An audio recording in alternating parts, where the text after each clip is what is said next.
Hey guys, all right, so I'm back. Like I said, I got several videos coming at you today as we are preparing to really dive deep into our next unit, which is Chapter 13, Urban America. So this is a lot of units, but we kind of go through this kind of fast. It is a single chapter unit that we'll go through between now and Wednesday. We started a little bit last week on Thursday, and hopefully you've been diving deeper into it by doing your individual activities.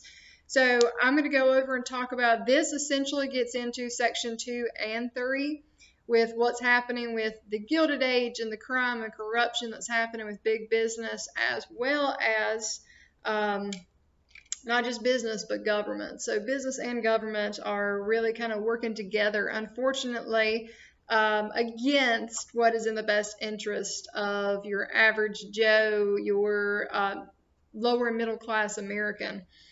So, corrupt government, there's a lot of terms that go along with this, some of which you should be familiar with. Graft, which is one of your IDs in Section 2, is just getting money through dishonest means. Unfortunately, we see a lot of fraud, a lot of embezzlement happening, which means you're stealing money from businesses or the government. You're using them for your personal means. Kickbacks, a lot of companies giving politicians and judges money under the table or free tickets to make sure that they don't push through any new pieces of laws that might take away, unfortunately, some of their freedom to do what they want, right? So the biggest thing in this unit is making sure that you know what a political machine is. So and I'm trying to see, a political machine is defined, it talks about it in section 2 a little bit, but political machine is talking about a political party that dominates all of an area. And the best example would be Boss Tweed and the Tweed Ring that controlled all of New York City for almost 10 years. That's a long time. And they controlled it through threats, they controlled it through bribes. Again, political jobs are all about power and wealth and money, and that's how they're trying to keep all that. So these guys are pretty much scaring everybody into voting. Like, there's no secret ballots. If they want to come up, November's coming up. If they want to come up and watch how everybody's voting, they can do that. There's no secret ballots. And so they would find out, they would have, henchmen or workers at the polls looking to see how everybody's voting. And if you're not voting for them, they could get you kicked out of your apartment. They could make sure that you lose your job. They can make sure the police don't come to your neighborhood if you ever need help. So it's not a good situation to be in. But that's how much control that these party bosses had. These political machines, again, political parties that control all of a single town or area, county, whatever the situation may be. So here's the question in your PowerPoint is, why did the public allow this system to continue? Well, it's your middle and lower class Americans that were the ones that were being controlled by these party bosses. Your wealthy upper class, they left them alone because they know that they can squash them like a bug because of their money and power. But your lower hardworking Americans, lower class Americans that don't have any type of control or power or much of an education are kind of at the mercy of their managers and business owners and these political machines.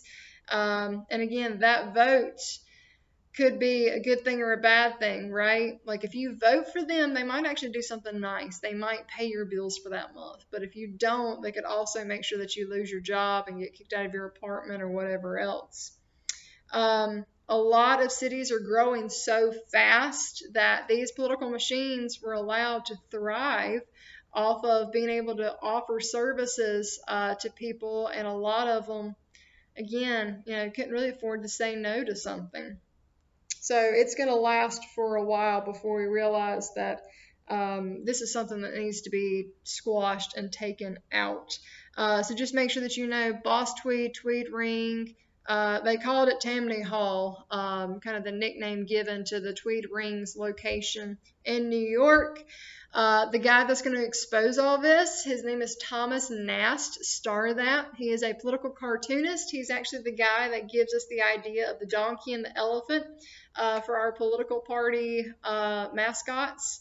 But Thomas Nast draws these political cartoons making fun of these party bosses and exposing the crime and corruption through his cartoons. And it's your upper class, your educated individuals that are getting the newspaper and reading it in the first place, and they realize, wow, things need change, and they need to change now. So he gets their attention, and we start getting rid of these party bosses and political machines.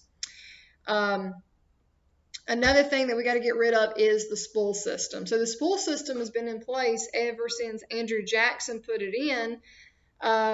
He's hiring friends and family members that are not qualified, just hiring them and giving out government jobs, because government jobs mean money and government jobs mean power, right? So he's throwing out these government jobs to people that are not qualified, and it's just something that's stuck.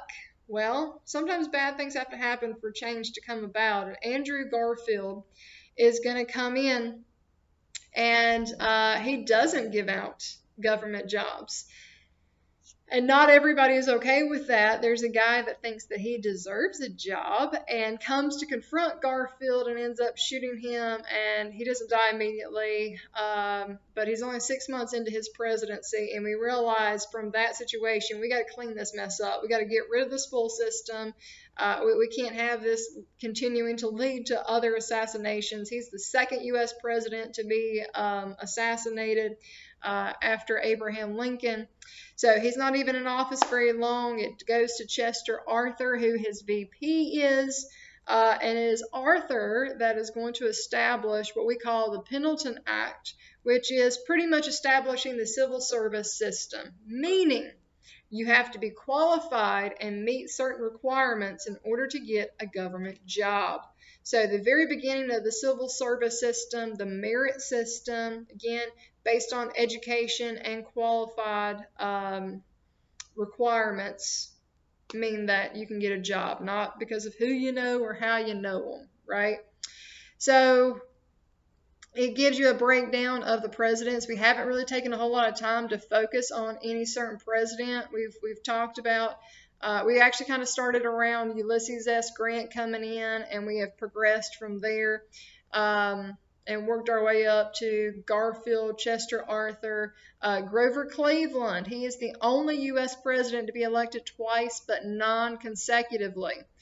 We had Cleveland's, and then we voted in Benjamin Harrison after him, who is actually the grandson. He's our only grandfather-grandson combo. He is the grandson of William Henry Harrison. If you remember him, he was the president to die only 30 days into office, and most people remember him for his very short stint. But he's the grandson, and then we have Grover Cleveland come back because we thought that maybe his policies were what we did want after all. And then the last thing I'll leave you on is that we do have tariffs that we continue to keep high because we want people to buy American-made products, and tariffs are taxes on imports, right? Okay. So, a lot of info, but make sure you know what a political machine is. You know about all this crime, corruption, graft, kickbacks, fraud that's happening, and we got to end the spool system.